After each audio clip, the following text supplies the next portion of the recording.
From LinkedIn News, I'm Leah Smart, host of Everyday Better, an award-winning podcast dedicated to personal development. Join me every week for captivating stories and research to find more fulfillment in your work and personal life. Listen to Everyday Better on the LinkedIn Podcast Network, Apple Podcasts, or wherever you get your podcasts. Did you know that small and medium businesses make up 98% of the global economy, but most B2B marketers still treat them as a one-size-fits-all? LinkedIn's Meet the SMB report reveals why that's a missed opportunity and how you can reach these fast-moving decision makers effectively. Learn more at linkedin.com/meet-the-SMB. Hello, my friend, and welcome to another exciting episode of Negotiate Anything. Thanks for joining us today. With over 10 million downloads and listeners from more than 180 different countries, it's dedicated listeners just like you who have made Negotiate Anything the #1 negotiation podcast in the world. I'm your host, Kwame Christian. I'm a business lawyer, mediator, author, and the proud CEO of the American Negotiation Institute. Now, before we get into today's insightful conversation, I have a golden opportunity for those of you who recognize the power of negotiation in your professional lives. Have you ever found yourself wishing that you could navigate those high-stakes conversations with more confidence? Or perhaps you're looking to empower your team with the art of persuasion and conflict resolution. At the American Negotiation Institute, we've crafted specialized keynotes and workshops tailored for those very needs. We've transformed the negotiation skills of professionals worldwide, and we're eager to do the same for you. We believe the best things in life are on the other side of difficult conversations, and our goal is to help you improve your lives and the lives of those around you, one difficult conversation at a time. Don't let another challenging conversation leave you second guessing. Click the link in the description to discover how we can help you find confidence in conflict, negotiate better deals, and have stronger relationships. Because in the world of business, every conversation counts. And now, without further ado, let's jump into the interview. How about you just start off by telling the listeners about yourself and what you do and your background? My name is Gary Noesner, and I retired as the chief of the FBI's Crisis Negotiation Unit. I retired in 2003 after 30 years in the FBI, and 23 of those years was I was a negotiator, and the last 10 years I was the chief negotiator. And in that capacity, traveled around the United States and the world teaching negotiations and involved in quite a few major negotiation situations, both domestically and internationally: terrorism, kidnappings, hijackings, prison riots, right-wing militia standoffs, and religious zealous sieges like Waco. So, through that, those experiences, my own and working with my team and other negotiators, I came to appreciate some of the core skills that are necessary to be an effective negotiator, effective communicator. To become effective in building positive interpersonal relationships. So my premise, I guess, basically is that if the skills and approaches we used in a very significant crisis, life and death situation, if they work in those situations, then shouldn't they be pretty effective in less life-threatening situations that we all get into every day? So that's basically it. I wrote a book after I retired called Stalling for Time. You can get it certainly on Amazon and elsewhere. It kind of chronicles not only my personal story, but the evolution of law enforcement negotiations and the key principles therein. The book was used as a basis for a 2018 6-part miniseries on the Paramount Network about Waco. Where Michael Shannon played me, pretty good stuff. He improved on the original quite significantly, and we just filmed the second season this summer that'll be out next year, and also I've done quite a few documentaries and podcasts that we talked about, and Netflix has a very big 3-part documentary on Waco coming out next year that I'm heavily involved in too. So other than that, I'm retired, living large, and enjoying life. Kwame, I've kind of learned that you're too young, you're not there yet. But there's a time in life where you have this rare combination of elements, and it's time, financial security, and health.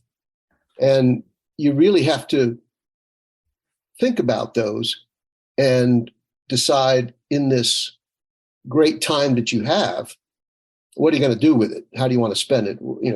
What's your hobbies, your interests, your travel desires, whatever it might be. But when you stop to think about it, when you're young, you don't have the time or the money. When you get too far beyond where I am, then your health starts to go bad. So, if you're fortunate enough to have reached a point where, you're financially secure and you're healthy and you have the time to do things, then, I think about that a lot. And I think it's really a really important thing to consider. I know too many people who've gotten to the retirement years, such as they are, and really don't have a plan or an idea and don't have a purpose. And a lot of them die, particularly men. For women, historically, it's been the empty nest syndrome that they always talk about. The children are gone, and the woman might feel, from my generation, what's her purpose now? And for men, it's when you leave your job, your career, your sense of who you are and what you do. And a lot of people don't handle that very well. You should be thinking about what's the next phase? What's the thing I want to do in my life next? So that's a very long answer to your question. I'll try to be brief on the others, but Gary, never be brief on this podcast. Okay. No, this is incredible. I love all of this. And there's so many different avenues for us to explore, just professionally, skill wise, and then also life wise too, because I know that this skill that you've developed of negotiation, conflict resolution, and relationship building has served you well in your personal life as well. Because like I said, everybody that talks about you to me has nothing but incredible things to say. There's a reason for that. So I think we can explore all of those things. Well, I appreciate that, Kwame. Coming from you, but I think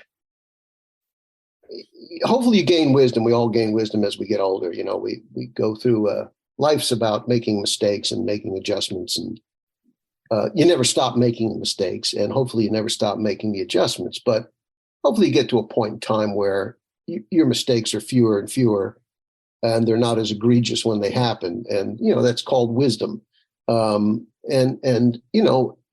It's really interesting to me. Now I feel a responsibility to be a bit of a mentor, as I'm sure you do as well. But particularly when you get to be my age, you realize there's things I wish I'd known at an earlier age. There's things that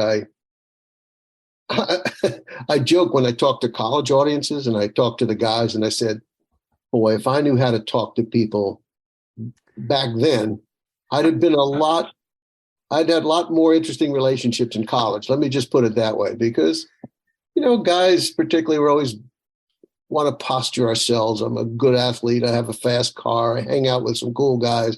We do neat things. That's all a bunch of malarkey.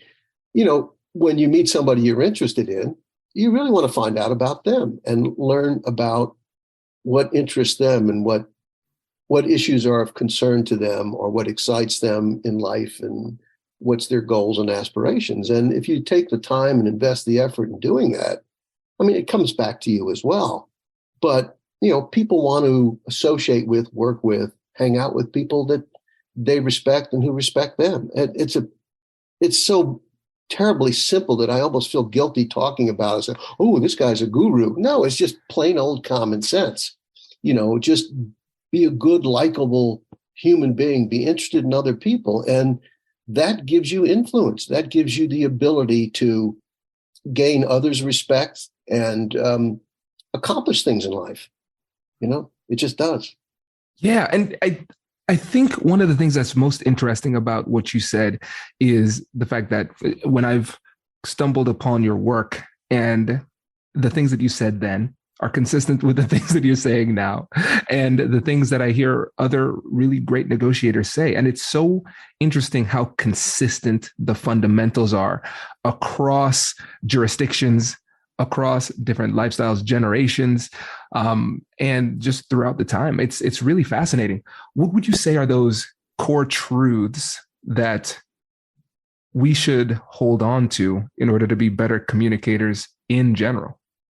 Well, you could go to the old, the biblically based golden rule: treat others like you want to be treated. I mean, that's always a good one. That translates into almost every society and every religion historically. But that makes a lot of sense. I mean, will you be taken advantage of sometimes? Certainly. Are there people that will try to manipulate you and maybe be successful? But overall, if you treat people the right way and demonstrate a genuine interest in understanding them, then it pays dividends back to you. And it's not manipulation. It's just plain old honest communication. So what makes a good negotiator? Genuineness, sincerity, trustworthiness, reliability. It's almost like the old Boy Scout code, and the number one, I wonder if you can guess it, the number one personality attribute that I've found that is present in all really good negotiators. I don't think you'll guess what it is. Hello, my friends. Before we get back to today's episode, I want to ask you a question. Have you ever wondered how to elevate your team's negotiation game and how you can help the folks on your team have better, difficult conversations? At the American Negotiation Institute, we offer transformative keynotes and workshops tailored to empower professionals with top-tier negotiation and conflict resolution skills. Whether it's a keynote for your next event or hands-on training for your team, we've got you covered. Don't just negotiate. Master the art with the American Negotiation Institute. Click the link in the description to find out more. Elevate, negotiate, and succeed. Small and medium businesses don't have time to waste, and neither do marketers trying to reach them. On LinkedIn, more SMB decision makers are actively looking for new solutions to help them grow, whether it's software or financial services. Our Meet the SMB report breaks down how these businesses buy and what really influences their choices. Learn more at linkedin.com/meet-the-SMB. That's linkedin.com/meet-the-SMB. Let me take a standard guess, and then let me take an outside the box guess. I think a safe guess would be curiosity. I think that's a safe guess. Let me try an outside of the box guess. I would say it is either going to be like humility or openness. So humility, not always like being willing to be proven wrong, but like openness, just saying, I am open enough to hear what you are saying without judgment. Those would be my outside the box guesses. No, and I think those are excellent ones. And I think they're all very valid. But it's funny, I thought about this a lot through the years. What are those attributes? Because I do get asked that. What's the attribute? What are the attributes of a good negotiator? And it all came down to one word for me. And you may laugh. Likability. Plain old, good old fashioned likability.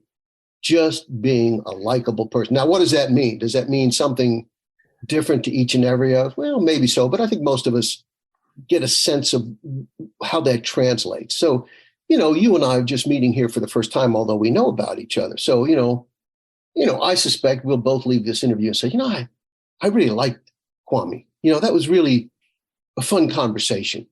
He's somebody very intellectually curious. He's got great ideas. I enjoyed talking to him. It was stimulating for me. I hope it was stimulating for him. And I'll look forward to another opportunity to meet him. Well, what made me feel that way about you? Likability. You're likable. I hope I'm likable. And so I don't know. People can have a different perspective and a different word, but I've tried to. It always boils down to that for me. This is so fascinating because it's one of my favorite sayings is the sign of a brilliant insight is that it seems obvious in hindsight. And you're so right? Because when I think about the like the negotiation experts who come onto this show, and the people who I know are good negotiators and the people who I've negotiated with and enjoyed the experience, and I know they got a good deal and vice versa, they're all likable. I can't think of anybody in this industry who is just like fundamentally at their core unlikable. And I think it's so fascinating because I believe sometimes it seems as though we have a bias towards the complex because we have you coming on the podcast. You're a legend in the field. I know you would not describe yourself that way, but it is in fact the truth, right? And the principles that you've given us thus far are very attainable. And when I think about likability, sometimes we can overthink this. What are the elements that you believe are critical to being more likable, even in tough conversations? Yeah, I think what makes you likable is, and you touched on a few of them, it's a demonstration of curiosity about others. It's a desire to learn, in this context, from others, to hear about their experiences, to share their joy or frustration or whatever in between that they're expressing. And coming across as honest and sincere and genuine. I mean, genuine is a really important thing. When I think of, what I always tell audiences, Kwame, is all the years I was involved in law enforcement negotiations, I always got in the habit of trying to get information from the person that surrendered, whether I was talking to him or someone else. And of course, the question we always ask is, what did we say that made you come out? Because we want to know, we want to repeat this. And the answer was always the same. And it's insightful. And the answer is, I don't remember what you said, but I like the way you said it. Now, if you could package that, that's worth pure gold.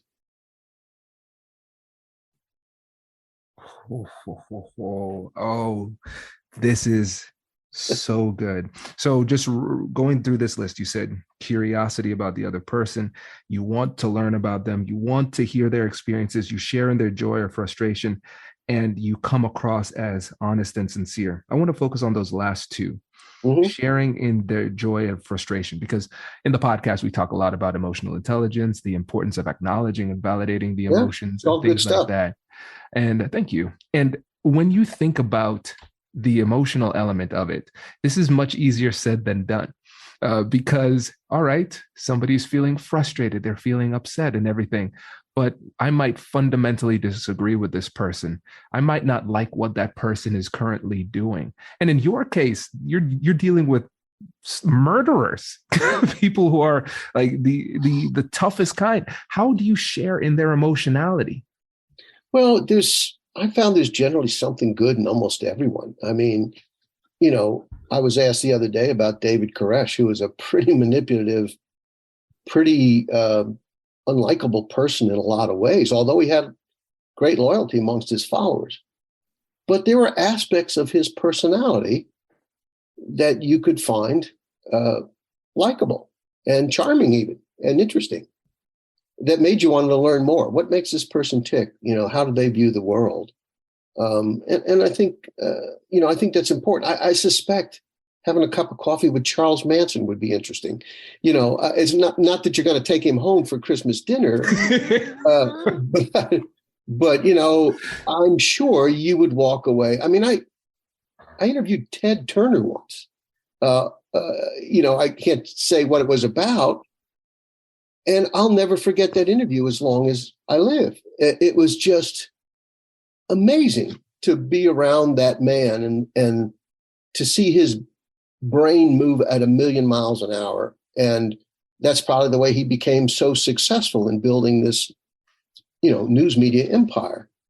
People like that fascinate me, and so you mentioned curiosity before, and I think that's part of it. Instead of looking for reasons not to like somebody because of this quirky habit or this outside personality, this inflated ego, whatever it is, rather if you say, well, that is very, very interesting. That's very interesting to hear his take on life or her take on life or her perspective. So I think, I think it's hard to fake sincerity. I mean, you can get away with it now and then, but I think a good negotiator comes across as someone wanting to help someone get out of it. In my former life, the kind of negotiations I did, want to help you get out of a situation. And when I say that and express that, it comes across in a believable way. And, that's when you typically get to a point where the perpetrator will say, Gary, I just don't know how to get out of this. Now, for me, I mean, the marquee lights just went on. This person is now soliciting my opinion, my perspective, my thoughts. And this gives me now the opportunity to say, well, I know one thing, killing your boss isn't going to get your job back. And, maybe we can explore some other ways for you to address this wrong that you think happened to you in your workplace. There may be other alternatives. Maybe you can take some legal action or whatever. But, you're talking about engaging in a permanent solution to a temporary problem. Now, if I'd told him that 2 hours earlier, I hadn't yet earned the right to be someone he listened to or paid attention to. But through the course of our interaction, if I've been respectful and genuine, and I've demonstrated that I understand what he's going through and how he feels about it, if I'm good at doing all those things, then we will get to a point where I've now earned the right. I've worked for it. I've earned the right to be of influence. You and I have never met in person, and you say, okay, I know Gary's work. I've heard about him from others, but in the 10 minutes now that we've spoken, you would probably, and I don't mean to put any thoughts or words in your mouth, but you'd probably say like, it was interesting talking to Gary. I might run this idea by him that I've been thinking about, and see what he thinks. I don't know what makes us like other people or be likable. It's kind of like the Supreme Court judge said about pornography. I can't define it, but I know it when I see it. Well, I think we know likability when we see it, and genuineness and sincerity. Again, you can be fooled sometimes by people. I have. I'm sure everyone has. This person comes across initially as really nice, and then you say, this person's interests are not in my best interest. And it's okay.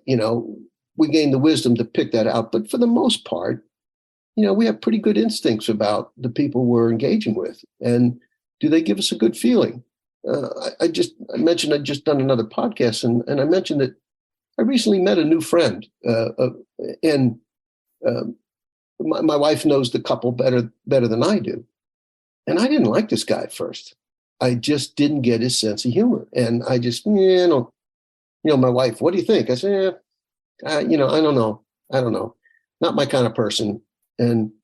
But after 2 or 3 more meetings, I think he's great now, and I really like the person. I said, I get his humor now. I finally got it. And it's kind of fun to be around him. You have to be able to invest a little bit of time in that.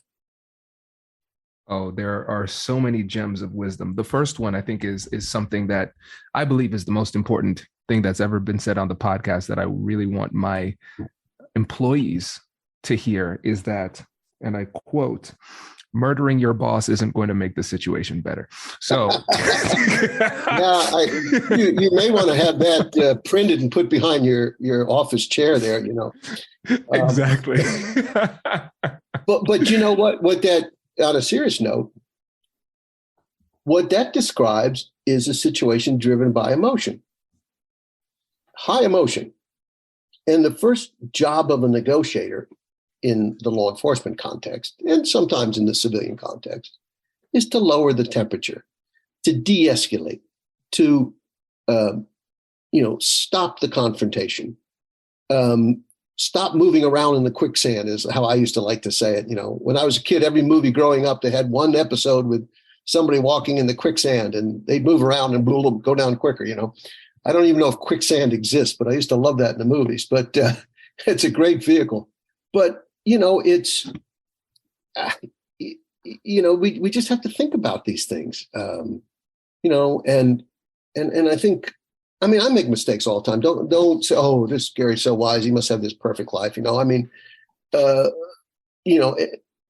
we all make mistakes, and we all misread situations, and we probably say things we regret. But overall, hopefully when we have an important situation that we're dealing with domestically or otherwise, hopefully we say, I really need to focus on listening to this person and understanding them.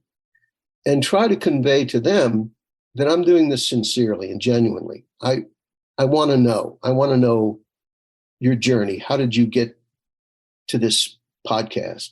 How did you get to your work as a negotiator, Kwame? Well, you told me earlier that you felt years ago you were pretty bad at this. And you probably took it as a personal challenge. So how can I make myself better at this? How can I be the best person I can be and be successful in engaging with other people? Well, in relaying to you what I just did, if I got that right, and I think I did because your head's nodding, you're saying, yeah, he heard me before. That's not trickery. It's not manipulation. I was listening. And I want you to know I was listening. And it's such a simple thing that we forget it. You mentioned earlier, and I think you were so spot on with that, Kwame, that, sometimes the most powerful things are so simple. And yet we don't do it. That's why when I know there's a lot of gurus in our business, and, when somebody says, whenever I see someone say these 10 steps to close the deal or be successful. And I said, okay, that's great, whatever, but it's not what I do. You can do those 10 steps, but if you're not coming across in a personable way, if you're not conveying genuineness and sincerity, you're generally not going to win the business, or you're not going to keep the business. And so that's the secret sauce. That's the ingredient that makes it work. We can all follow the cookbook. All right, okay, I'm going to negotiate with so-and-so. Let me open this is a chapter on selling widgets. Okay, I do these 6 things. And that's great if it works for people, but it's not me. Yeah. Oh, and it speaks to your authenticity, which is part of the efficacy as well, because you don't need to refer back to any tips or tricks or anything. This is just you being you, implementing these techniques and strategies with authenticity over and over again. I always go into a negotiation thinking I'm going to be successful. Always. Not because I recognize I will make mistakes. I will say things that I probably shouldn't have said. I will express things that could have been expressed better. But at the end of the day, that person is more likely to say just what I told you earlier. I don't remember what you said, Gary, but I like the way you said it. I've literally had that mentioned to me in ending a crisis. And I said, well, there's power there. There's a power there that we don't recognize. That the way you said something, the way you project your genuineness, your likability. It's so important. I just, how many times you've been to a social function and, you're there with your significant other and one of you's in the living room, one is the kitchen. You don't even see each other all night long. You get back in the car to go home and you say, hey, how was your night? Did you have fun? Yeah. Did you meet anybody interesting? Yeah, I met so-and-so, those new people that moved down the street. What an interesting couple. You would not believe where they lived before they came here. They lived in Senegal and they did this and they did that and they had these experiences. And all of a sudden you can tell that your significant other is very animated about something that they heard that they found very interesting and enjoyable. Good stuff, and yeah, learn something, had a new experience, talk to somebody different. I love it. I just think it's the greatest thing in the world. So there are a couple of other things that I'd like to add to your list, because it's not just the fact that you have the skills and strategies and everything. You have the authenticity and you have the genuine sincerity as well. But I can tell when you're talking about human connection and interaction, there's a genuine exuberance and excitement that you get just from learning about other people. And I want to go deeper in that to see how we can begin to start to cultivate that level of exuberance, because I think if you're just genuinely interested in people, you start to almost organically utilize some of these tools that you've talked about already in the podcast episode. So how do you generate that genuine curiosity and desire to learn? Yeah, I don't think it's a formula, or you just change hats and say, okay, I'm going to go in this situation. Now I'm going to do all these things. I think you have to develop these skills in your everyday life. if you want to be really good at this, I have a friend, Dr. Mike Webster, who was a psychologist with the RCMP for years, and I used to bring him to every one of our negotiation courses. He was the most effective communicator I've ever known in my life. And it was so sincere and so genuine that literally everybody he meets thinks they're his best friend. And there's not a phony thing about it. He just is interested in people to a degree to which I've never seen before, and I pale in comparison. But, it's that kind of, I always tell a story, and if you've heard any of my podcasts, you may have even heard the story. So forgive me for those who have heard before, but I have a habit when I travel and give speeches, less and less these days, and I go to a hotel, I have a target du jour. And my target du jour is whatever poor, unfortunate person is sitting next to me at the hotel bar. I don't like room service, and I don't like to sit in a restaurant by myself. So I go to the hotel bar and I, have a glass of wine and a steak, or watch the basketball game, talk to the bartender, whatever. But whoever sits next to me, I have made a little game. I'm going to find out everything I can about this person. And I always tell a story. I'm in Memphis, Tennessee, and this guy comes in and he's in a real rush and he's wearing medical scrubs, and he walks up to the bar, standing right next to where I'm sitting, and he tries to get a drink to take back to his room. And the bartender goes to make his drink. And I said, "Excuse me, sir, I couldn't help but notice, is there some sort of an emergency here in the hotel?" He says, No. I said, "Well, I saw you have medical scrubs on, so I assumed something's going on here." He said, No, I'm coming back from work. I said, "Oh, may I ask where you work?" He said, "I'm a medical device salesman." And I go, Oh, that's interesting. So may I ask why you're wearing surgical scrubs? Well, I go into the surgery and I show doctors how to install artificial knees and ankles and so forth. I said, "So you teach doctors?" Now, I've just given him a big promotion on the social pecking order. He's someone that teaches doctors. And anyway, we talk and talk and talk. He didn't get back to his room with his drink. He stayed there for 20 or 30 minutes. His name was Jim. His wife was Mary. I know his kids' names. I knew where he lived, what kind of car he drove, where he went to school, and how he got into this business, how long he'd been doing it, how much he enjoyed it, on and on and on and on. And finally, it's time for me to go to bed. Party's over. I said, "Jim, I got to tell you, I learned more about this field of artificial joints than I would have ever known about." I said, "This is fascinating stuff. I've never talked to anybody that does this." They said, "Oh, yeah. He said, "What was your name again?" I said, "Oh, my name," he hadn't got my name. "It's Gary Noesner." And he said, "Oh, what did you do?" I said, "Well, I'm retired. I was the chief hostage negotiator for the FBI. Good night. See you later." And I walk out, and he's going like, he was saying, I know he was thinking, gee, he might have heard a good story or two as well. I didn't give him much of a chance, Kwame, so it wasn't fair. But what I'm saying is, you can invest the time and effort in getting to know somebody. People like to talk about themselves. They like to be in the frame of reference where they're comfortable. And you'll get your turn. If I had engaged with Jim long enough, we would have got around to him asking me about my life and my career, and that's fine.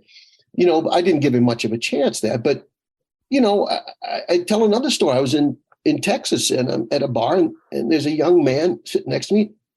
His hobby is tightrope walking. Now, who do you meet that does that? So next thing you know, he's showing me videos on his camera of him walking in his backyard with a rope tied between the trees, and he's got the balance beam.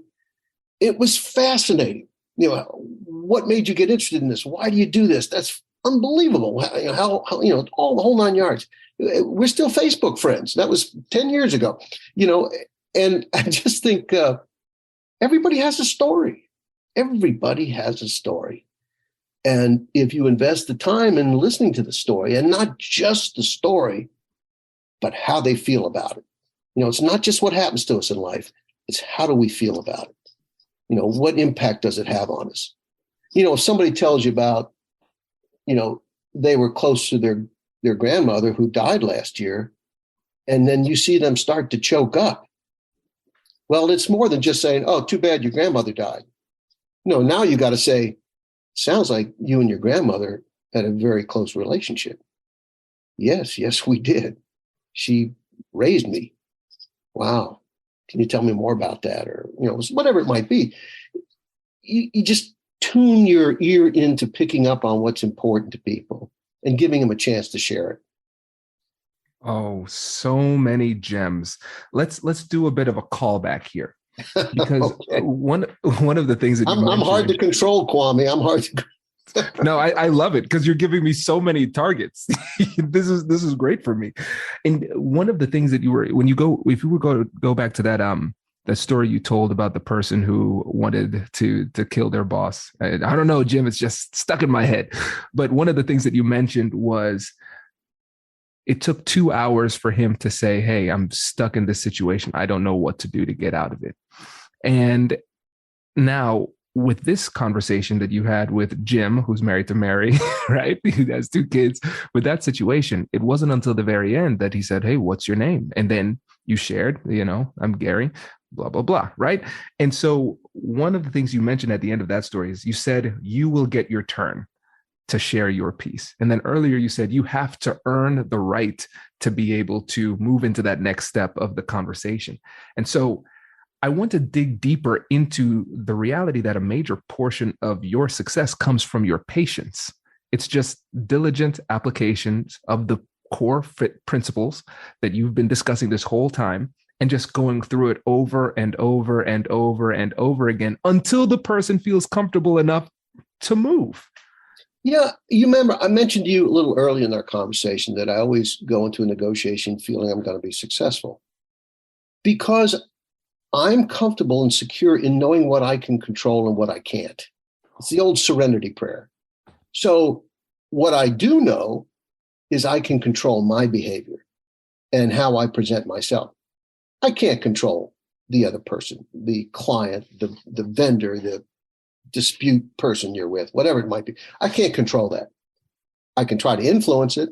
And my experience is that the best way to have a positive influence on it is for me to maintain self-control and to listen and engage and understand. That still doesn't guarantee an outcome. I can tell a negotiator, you can do all these things perfect, and they still kill themselves. I used to, when I was teaching negotiators, suicide is a very frequent thing that police negotiators do, the most.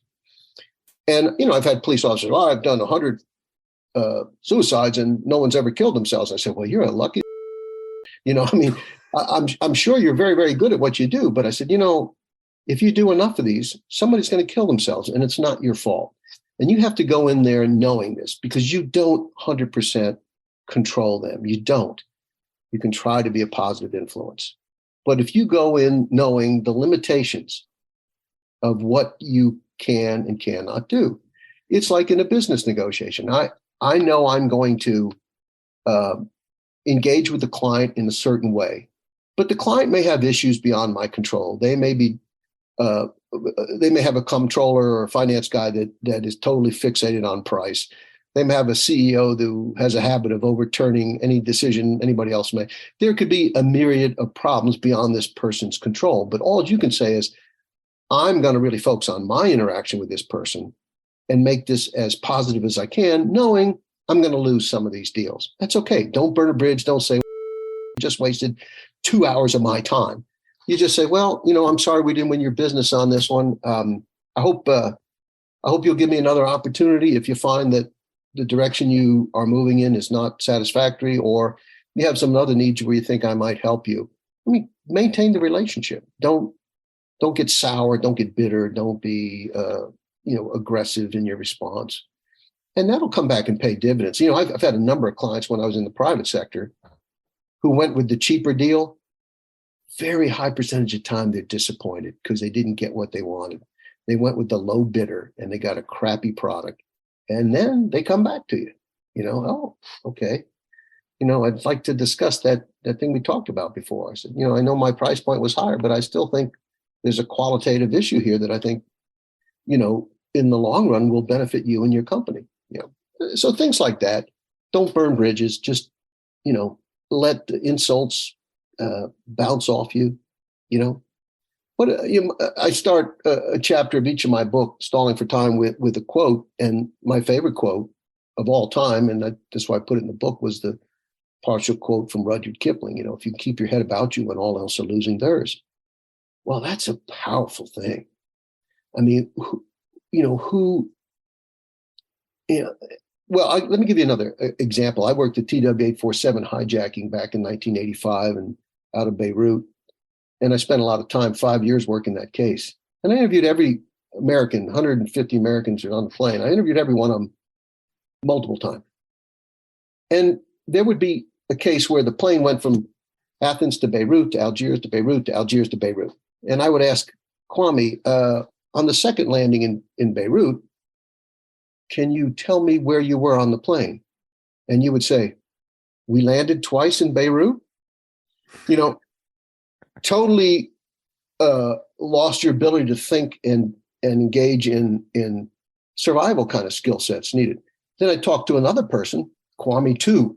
Where were you? And it's, I was in seat 21F. I was there for like 10 minutes, and then they moved me to seat 4B. I sat next to so-and-so and such, and here's what we did. Here's very detailed memory. And you say, how can these two people who experienced the same thing have diametrically opposed recollections about what happened? Well, there's some psychology involved in survival, and some people block things out. Other people, really raise their game up and go into a survival mode of gathering information. But, these are interesting things about human behavior. And the more you know about that, the more helpful it is. Yeah, it makes so much sense. And Gary, I could talk to you all day. And one of these days we will. I'll make it out to the East Coast. We'll hang out sometime in person. But before you go, I want to ask you one question. Sure. That comes up a lot, where people hear about the empathetic approach that you're talking about, understanding, listening. One of the things that I've really appreciated about this episode is that, like you said, there are no gimmicks here. There's no quick tricks or anything. It's just diligent and patient and disciplined application of the fundamentals over time, understanding that it will work one way or another, right? You're in control. Either you will move closer to the right direction, whether or not you get a deal. Yeah, and don't put unrealistic expectations on yourself.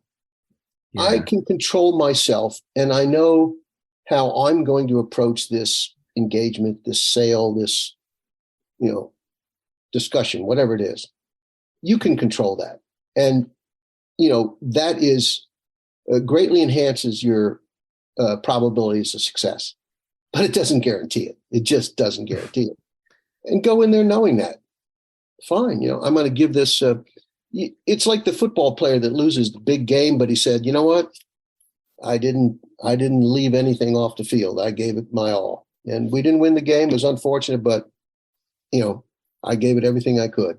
Well, I think that's what we all want to do in life. I don't expect success, but I want my performance to be the best it can be to enhance my chances of success in sales and relationship building, whatever it might be. Makes sense. And when you think about the reality that in life, there will be some bad actors. There will be people who try to manipulate you. There will be people who will pretend to be sincere and genuine, but they're not. That happens.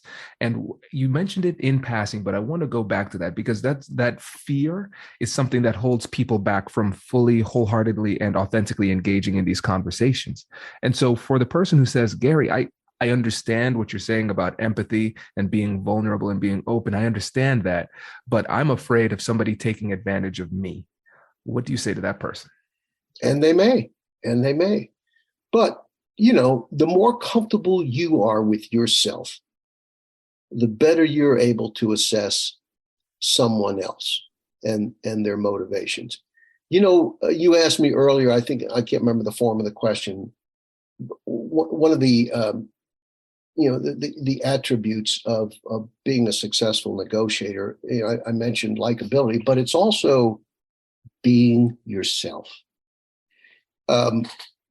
Negotiators, I saw this more times than I can even begin to tell you in law enforcement context. When negotiators feel the stress of a situation and then try to be something they're not, it's a recipe for problems. But if you can be yourself, that's what's going to come across. I tell negotiators, okay, your best friend from when you were a kid, lives on the opposite coast and calls you up in the middle of the night, lost my job, wife is leaving me.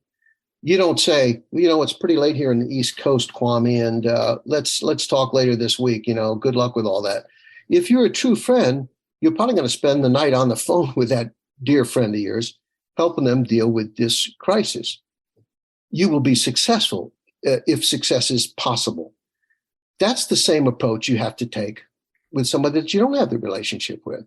I'm going to invest my undivided time and attention and energy to trying to resolve this conflict, help this person figure out a way through this problem. And more often than not, that's going to lead to success. Oh, this is so good. Gary, do you see this? You see all these notes? Like 2 full pages of notes. I don't know if I was interviewing you or just listening to the podcast, but regardless, I got a lot out of this, and I'm sure that a lot of listeners did as well. And with the time left, just remind the listeners again how folks can get in touch with you and about the book and those type of things. Yeah, the book, Stalling for Time, My Life as an FBI Hostage Negotiator, which sort of chronicles my career and my life story and the law enforcement negotiation profession. You can certainly get that on Amazon or any other book vendor. I have a website, Gary Noesner, oneword.com. There's a lot of stuff on there about articles I've written and podcasts, links, and, interviews and things of that nature. And I can even be contacted through that. So, I always respond to folks. My wife laughs at me because I'll even do an interview with a high school class. I get stuff like this all the time. I said, what else I got to do? I'm not trying to make money. I said, but these kids are interested enough to reach out to me and brave enough. I wouldn't have done something like that at a young age. You go to somebody that's a public figure and you say, hey, could we talk to you on our class? Would you call in and talk to us? I mean, unless I'm really busy, I'm going to do it. Why not? Now I'm going to set myself up for problems here, but now I got to go disconnect my phone number, Kwame. But, it's all part of that, again, at my age, wanting to give back a little bit. And, it's always nice. There's never a way to put a statistical number, but to know that there's a lot of police officers, particularly out there, who are alive today because they didn't have to go in and confront a dangerous subject, because the skills that my colleagues help teach throughout the law enforcement world, have really saved a lot of lives, and that's that's pretty good. I can live with that. Yeah, I would say that's a little bit more than pretty good, my friend. It's incredible work. We appreciate you taking the time to come on the show, and just thanks for your incredible career. No, thanks. It was a pleasure. I'm glad we finally get to meet and. Not in person, in video or whatever. So, call anytime. Appreciate it. Congratulations, you've just joined an elite club. By listening to a full episode, you're now officially on the Negotiate Anything team. So welcome aboard. What most team members do is they subscribe to the podcast because that allows them to automatically get the latest episodes of the show. The best things in life lie on the other side of difficult conversations. Keep learning, keep practicing, and keep getting better. Your relationships will improve, your career will soar, and you'll have the confidence you need to get the most out of these crucial conversations. Again, thank you for joining the team. We're excited to have you, and I will see you in the next episode. I'll catch you later.